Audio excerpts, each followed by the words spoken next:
Yes, we're about to have a good time. It's going to be cooking right here on the midday show. It's food for thought time, and today we're just going to be doing something a bit different, right? And so instead of me giving you a recipe, I got someone in the house who knows all about food. As a matter of fact, some people might say that he has a more cultured taste bud, than the regular person. Because you know what he does? He's a food critic, and the biggest food critic in the country, that is Nigeria, and probably Africa as well. Now, yes, if you're wondering who am I talking about, I got Opeyemi in the house, ladies and gentlemen. Yes. So, the reason why I'm not pronouncing the other names is because I do not want to mess up your name. So, you can go ahead and tell us. What's your full name, man? Hello guys, Opeyemi Famakin. Famakin, yeah. So did I pronounce it right? Wait, are you from Port-Harcourt? Are you an indigen? No, actually I moved here. But yeah, I mean, I like to think of myself as a Port-Harcourt boy now. Okay, that's nice. Yeah, because the place is nice and, I love Port-Harcourt. Port-Harcourt is awesome. We'll be talking about Port-Harcourt a lot, but let me just say, to start off first, right, I have a bone to pick with you. What did I do? And I have to be honest, right? Because I saw a poster that you just put up not long ago about the fact that Ghanaian Jollof is the best. And I was like, you know what? That was cruise. We're not going to be friends. Nah, it's not going to happen because, I am the guy who's always campaigning and saying, it's not good. But have you had Ghanaian Jollof before?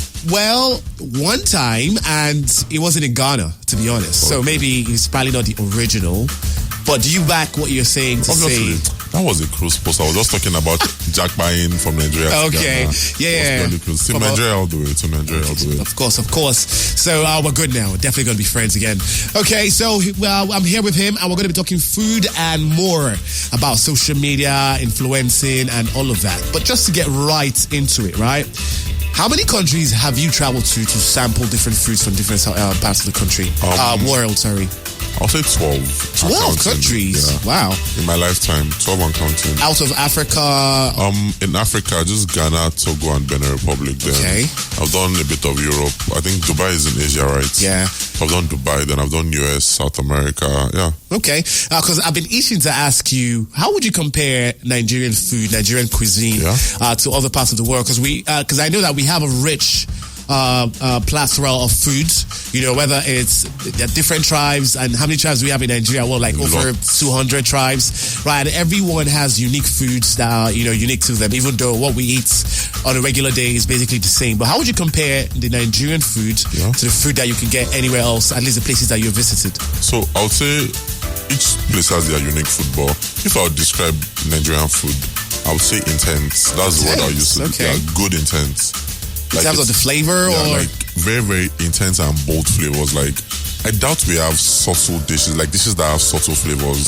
All the dishes we have, like the flavors, they would hit you in a good way. So we have really, really intense flavors. That's the word I'll use. Each country, there's no better food. Like, everyone's dish is unique. Okay. So you cannot compare to say, this one is better, or this is this, because they have like different elements. Even Ghanaian and Nigerian jollof, it's like oranges and apples. Comparing, they have nothing in common.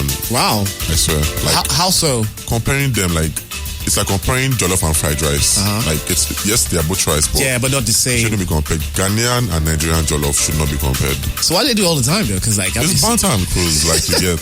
It gets to me. Our little brother is Ghana. Just teasing your little brother and stuff. Yeah. I'm stronger than you. Right. And but aside from Nigerian food, what other country would you say you've been to that the food is similar? Aside to maybe Ghana, I feel like maybe Ghana might have similar food to us. I think West Africa, all of us, we have the same dishes with just little differences, like egusi. We don't own egusi. Do you know this? In Ghana, there's agushi in Ghana. In Benin, I've forgotten the name, it made me purge. Like, so, some dishes we think we own fufu. Like, many dishes. Fisherman soup, we don't, nobody owns it. Every coastal region in West Africa has their own version, and it has different names.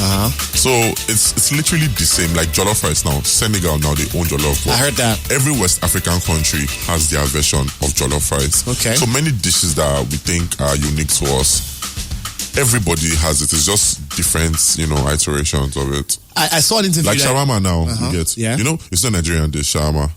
It's Lebanese. Yeah, but there's a Nigerian shawarma now. So that's the way it is.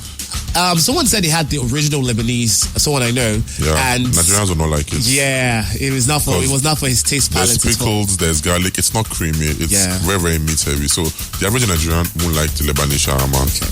Right. So also, I saw an interview that you had, and you were saying for you the best soup that you've had has to be fisherman soup, just like you mentioned. Fisherman soup. So it has to be Port-Harcourt fisherman soup. What is the thing about Port-Harcourt fisherman soup that makes it stand out from any of I've been to all the South states, and I've had all the fisherman soup, the richest. It's bastardized allows on there. It is like bastardized, like it is swimming in periwinkle. It is the richest. Wow. So every region has their version.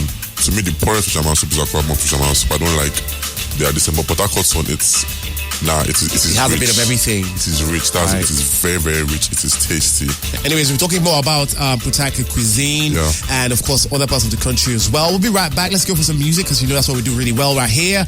And I got myself in the house, the big man, the food critic. And it's not just a food critic as well. It's a food and wine critic. The wine bits. How does that come in? It's been a while I posted about wine, but yeah, like I educate people about wine. I know about wine tasting and stuff. Yeah, I've done a couple of wine tastings. I planned to do one the first time I came here, but your governor declared a lockdown. Like I had a plan, like everything was set. I invited guests, but the day I landed, the first lockdown in PH, boom, there was a lockdown and I couldn't do Port-Harcourt. I mean, the whole country, the world as well was affected by that, so it's very understandable. Yeah. Anyways, we're right back, stay right here. I got Opeyemi in the house, and we'll be talking more about Port-Harcourt food and recipes that he probably really, really likes. So you want to stay right here for that one. My name is Dave, the Mic Man, and this is the Beat FM at 99.9. All right, this one is Kiss Daniel, and I like it because it's titled My G. And right here with My G. All the states in the south, all the states in the west except Ekiti, which I don't plan on going to. Why? Do you have a thing? I'm Yoruba. We don't rate Ekiti like that in the west.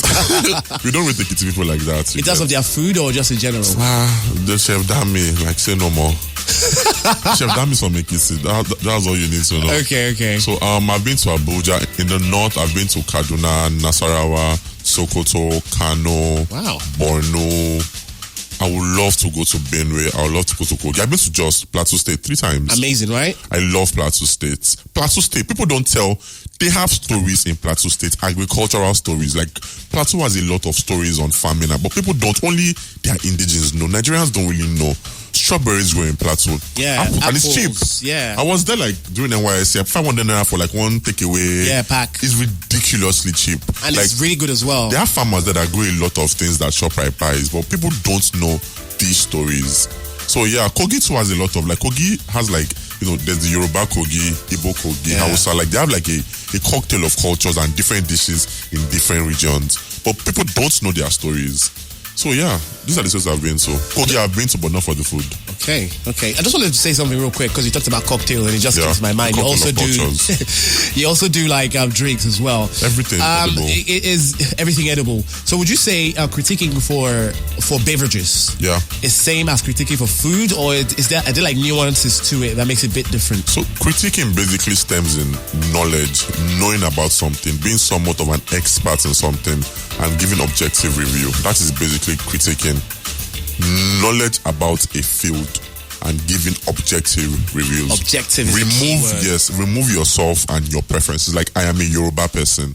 I love pepper, but I will not say because I'm Yoruba, Eforiro is the best soup. No, I'm a Nigerian first. Yeah. And based on objective review, in my opinion, based on numbers, South has the best soups in Nigeria. You get, because literally, like, those from Calabar and Akwa Ibom don't make noise about Afang. But if you ask every Nigerian to call their top 5 soup, Afang is there. You get, and they don't make noise about it. So if something is good, people will know about it. True. So yeah. Right. So before I let you go, let me just ask you some really important questions. First of all, we have to talk about Port-Harcourt. Have you had our famous? I feel like I'm asking. Page Bole. Yes, Bole and fish. You guys need to push other agendas. But it's really good. There are other dishes. No, so Bole and fish is nice, but you have richer dishes than Bole and fish. You guys push your fisherman soup. You are really passionate about fisherman soup. Fisherman. No, so your Bole and fish is nice, but it's plantain and fish. It's not that deep. Okay, aside from fisherman soup, Bole and fish, what about other meals that you've had in Port-Harcourt that are indigenous to this area? Matching ground and piom piom. Then I had Mama Coco. Bayosa and PH shares it. So then I had. Have you had onono? Onono with this pepper soup. Yeah, push that. That is you guys own that stuff. If you say call PH food, it's PH volley, they'll say there's Onona pepper soup. There are other dishes you guys can push. Same with Nigerians. Stop pushing jollof rice to the diasporans. We don't own jollof rice. There are other dishes that we can push. If you fufu and egusi now, people abroad know it. But if you tell a foreigner to call a Nigerian dish, they'll call jollof rice. Jollof rice is not Nigerian. We have our version of jollof rice, but we do not own it. Let's push dishes that we own. Push ofada. Push onono. Don't stop pushing jollof rice agenda to the world. Ghana has jollof. You get so PH. Free PH volley, we know. Push other dishes, push the agenda, push your fisherman soup. You guys need to make noise. That soup is awesome. Do you think it's a thing of branding? Because if you go to Eastern European countries and the Americas, what you see is they put their food out there, make it look so luxurious and excellent that you feel like, oh, these foods are better than what we have here. Nigerians know Chinese food. Is it about it's branding and branding. People pushing. If Chinese come to an area, they'll open a Chinese restaurant. Almost every Nigerian that dines out, they've eaten Chinese food. And it's expensive as well. They are expensive relative. They're familiar with Chinese dishes because China has pushed that narrative. Almost every Nigerian loves noodles. Many Nigerians think noodles is a Nigerian dish. It's not Nigerian.